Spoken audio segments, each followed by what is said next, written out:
Oh, Tracy and the Big D here on a Wednesday night. Well, it's still only me flying solo. Tracy is, she's unwell. We give her Cheerios, and thanks very much for all the people on Facebook giving those Cheerios to Tracy. We really appreciate that, and that'll make her feel a little bit better. That and the chicken soup she made last night with the chilies and the garlic and the ginger and all of that. That should get her along nicely. Thank you, Lisa, for the recipe. This house smelt amazing.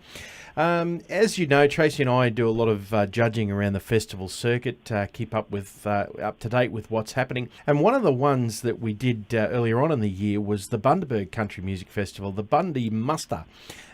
We did that.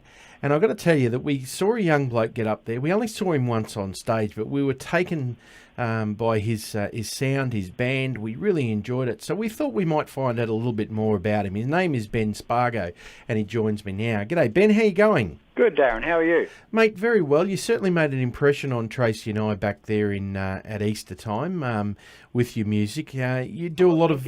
how long have you been doing it? Mate, I've been playing music since I was about 12 years old.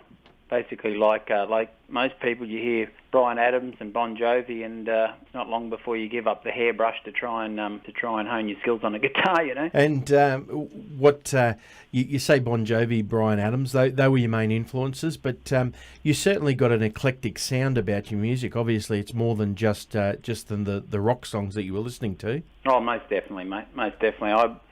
The things that I remember best as being a little kid and going camping were John Williamson cassettes being flogged over and over in the old Kingswood, you know, until the tape was so worn out that it was undiscernible, I suppose. But there's been a lot of styles that have influenced, I guess, the music that I make, from country to rock to even a bit of jazz, which I'd like to play a bit of. Now, we're talking to Ben Spargo, finding out a little bit about his music and so forth. We're going to be playing a song tonight, Rise and Fall. Now, that's a song that means a lot to a lot of people. Of course, you're up from around the Wide Bay region, and as everyone knows, the floods went through there and caused devastating effect to Bundaberg, and this was a tribute song for it. Most certainly it was, Darren, yes. It was a song that has certainly come from the heart, that's for sure. It was... I don't think there was a single person in Bundaberg that wasn't affected by the recent floods. And you know, the line or the hook for the song, basically, I made up in my head while playing my wife in a game of tennis one day. So I came straight home after that game and penned down what I could. And yeah, most certainly, it seemed to flow out quite easily because of the how raw it was at the time and how involved emotionally was with the actual flood itself. And are you from Bundaberg yourself, Ben? I am, Darren, yeah. I grew up in Bundaberg on a farm between Bundaberg and Childers, but upon hitting 18, headed down to Brisbane and played music down there for a while, and then decided I need to get a haircut and a real job and became a school teacher, and then headed out to Kingaroy, where I did 5 years out at a tiny little country school called Cumbia, and then I came back to Bundaberg at the start of last year, just in time for that awful flood. Oh, well, that's devastating, but we'll play that song shortly and give people a listen to that. Now, fast forwarding a little bit, you're working on your first album. Yes, that's true. Hillbilly Heavens is a album that I plan to release. Well, it was supposed to be this year, but it looks like it will be next year at this stage. Basically, trying to fine tune things and get them exactly how I would like them or most happy with, which is proving to be, you know, quite time consuming, given I'm working full time still as well. Yeah, it'd be lovely to be able to just throw all of your time and energy into it, but there's still bills to pay. Absolutely, it's a balancing act, isn't it? There's no doubt about that. Now, the songs that we're going to be hearing on Hillbilly Heaven, are they all penned by Ben Spargo?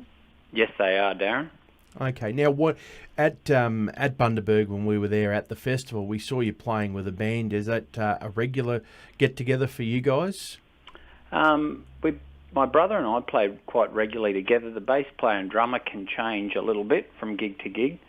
The guys that played with me at the country festival were my brother on the other guitar and singing as well. My bass playing mate Laurie Marn from Gin Gin Way. And the drummer was Greg Baxter, who's the local owner of the music shop.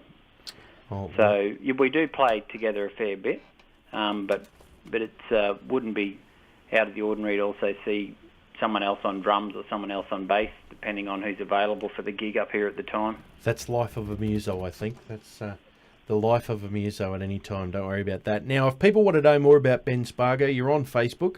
So it's the facebook.com/Ben Spargo music/info. That's correct. And Darren, they'll be able to find out about that. Ben, it's been great to catch up with you. We appreciate your time. Likewise, Darren. And we're going to go out now with Rise and Fall, and we might make another date to catch up when the first album's out. Well, that'd be great. Thanks for having me, Darren. Look forward to it. This is Ben Spargo and his tribute song Rise and Fall.